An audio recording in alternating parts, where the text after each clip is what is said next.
listen to. So, getting to it. Putin. Uh,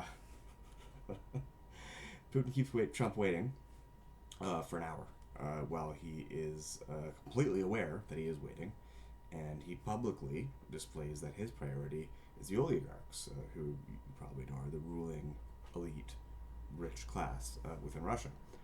So, needless to say, that seems like a lack of respect, right? Right? Surely, Trump would take great umbrage at this, unless there was some reason that he might have to not be willing to speak publicly against Putin. No word from Trump yet that I've seen on any kind of discontentment against this behavior from Putin. I guess it's fine because Putin's wearing a suit, right? He looks really handsome. Look at the respect he's showing. Moving on. Trump supported Putin's idea within the ceasefire talks that they were having of holding hockey games between American and Russian players in the NHL and the KHL in both countries.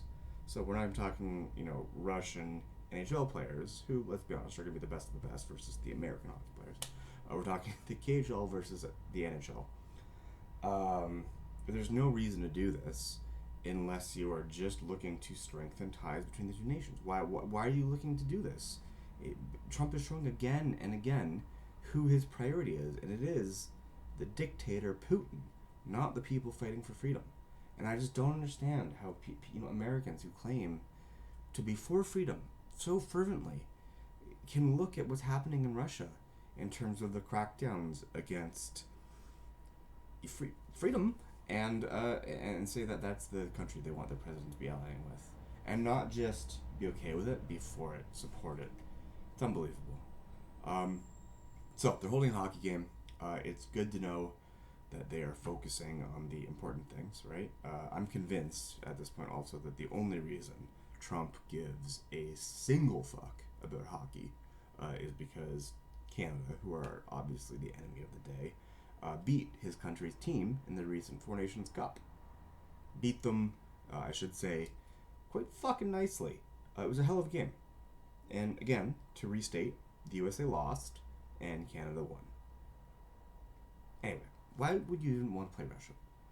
They are going to be pumped to the gills with HGH. Just an army of terrifying amphetamine-laced steroid users who only have a vague familiarity with the rules surrounding what you can do with your shoulder at the blue line. It's just... anyway, moving on. So predictably, shortly after these talks with Russia and Trump, Russia broke the ceasefire. It was a feeble ceasefire to begin with. It was just against energy and I'm blanking on the word. I'll move on. Energy target is the important one from here anyway. So they break the ceasefire. They attack the energy sector in Donetsk. So clearly, what we're seeing here is that the peace talks are to Putin nothing more than a premise. Excuse me, a pretense. So Putin's goal for now is conquering all of Ukraine, and returning it to the Russian Federation. We know this. It is a stated goal.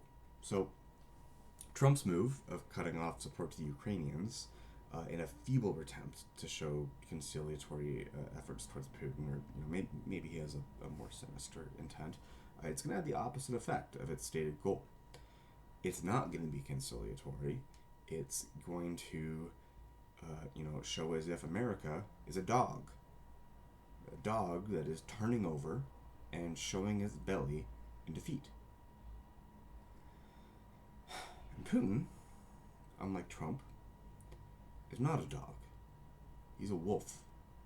We know he's a wolf. And when a wolf sees a belly, he doesn't accept submission. He goes for the throat. So these talks are a pretense.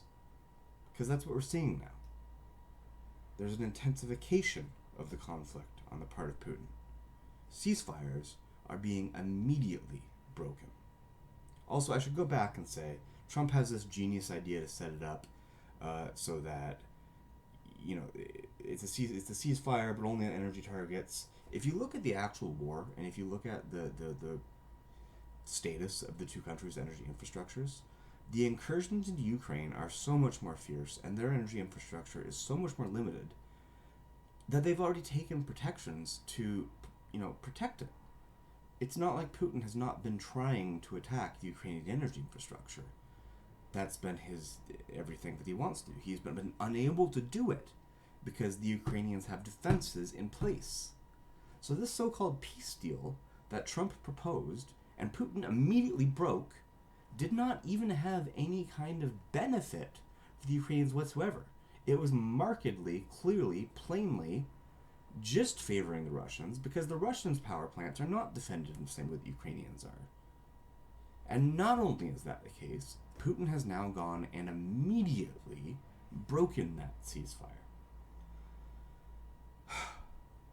Putin is going to take the opportunity, with Trump being now more focused on his quixotic trade war against, against every single country in the world. I'm sure that's going to go great. Trump's focused on that, and Putin is going to take the opportunity to push, not to concede. If you've seen Putin's behavior for the last 2 decades plus, you know this. It's going to be very interesting to see what Trump's response is to Putin breaking the treaty here. After all, it is a treaty that Trump, who's the deal maker, set up. Surely a big deal. Bigly deal. Best deal there's ever been. Right? We've seen the vitriol that comes when a Canadian premier dares to fight back and threaten a retaliation of energy surcharges to the preposterous tariffs being implemented by Trump. So surely, such a breach of diplomacy that Putin has committed here is breaking a ceasefire that Trump set up. That's going to warrant some kind of response from the White House, right? Some indignation? There's no word on that yet. Moving on. I guess, excuse me, I got a little bit ahead of myself there talking about the energy, but, so yeah, this continues what I talked about a little bit. So during the phone call between Trump and Putin, Trump proposes 30-day strike on halting energy strikes, which, as I discussed, only benefits the Russians. Putin agrees, because of course, why wouldn't he? His word means nothing anyway, and that only benefits him, so why the fuck would he not agree to it? And Putin, in response, says that a key condition for preventing the escalation and moving towards a political resolution must be the complete cessation of military aid and intelligence support to Kyiv. So we're leaving Ukraine on its own. We're letting the sheep out of its pasture, and we're saying, good fucking luck, kid. There's only, 7 packs of wolves out there. You'll be fine. That's what we're doing to them. This is what Putin really wants. This is his true goal in these negotiations, laid out. I don't need to explain to you. It's right here. It says it right here. This is what he wants. Moving forward, the peace talks mean that the U.S. support must stop completely. So the USA must not only show its belly, but spread its legs. So Putin can fuck it. Moving on.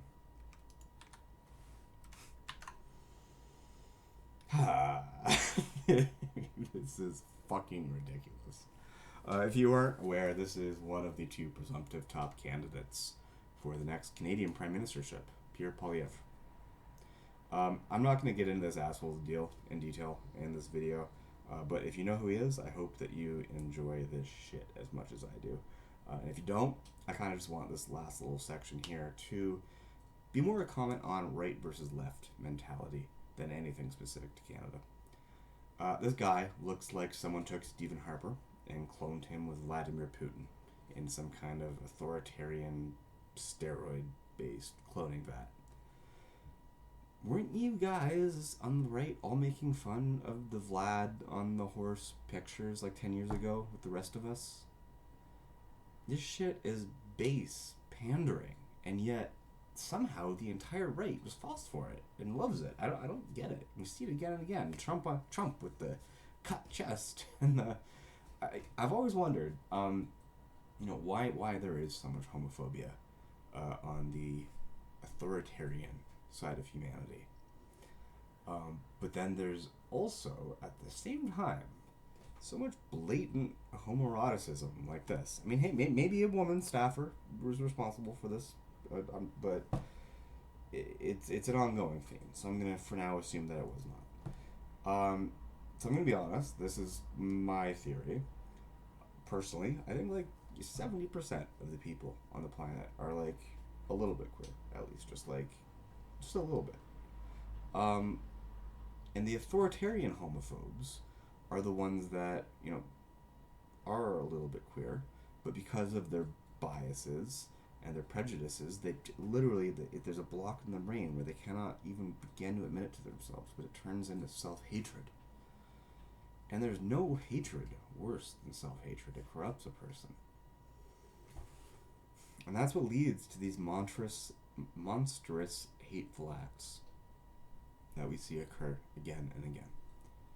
It's just my theory. I'm not even saying that's what I really think, but that's the theory, and it kind of, the older I get, more and more it makes sense to me. Before I end, a big thank you to the people of the Something Awful forums that worked to collate some of these tweets and images, and who were the inspiration for some of the viewpoints and the jokes in this video. I think I probably borrowed a couple of the jokes a little more directly as well. I tried to change them up a little bit, just in the service of providing this video to everybody. But if this channel takes off at all, I'm going to do a much better job at directly crediting anybody that I reference going forward. And so for now, just thanks to that forum, Something Awful forums in general. And I encourage anybody watching who's never heard of it, go check it out. If you have a brain in your head and you can be just a little bit funny, it's the best forums on the internet by far. So this is the first one of these I've ever done. I don't know if there will be a second. It's gonna. I don't know. There's a lot going on in my life right now. I'll be honest. If you guys like this, if anybody watches this and they want to see more, you can let me know by doing the stuff. Thank you very much, and hope to see you around, I guess. Bye.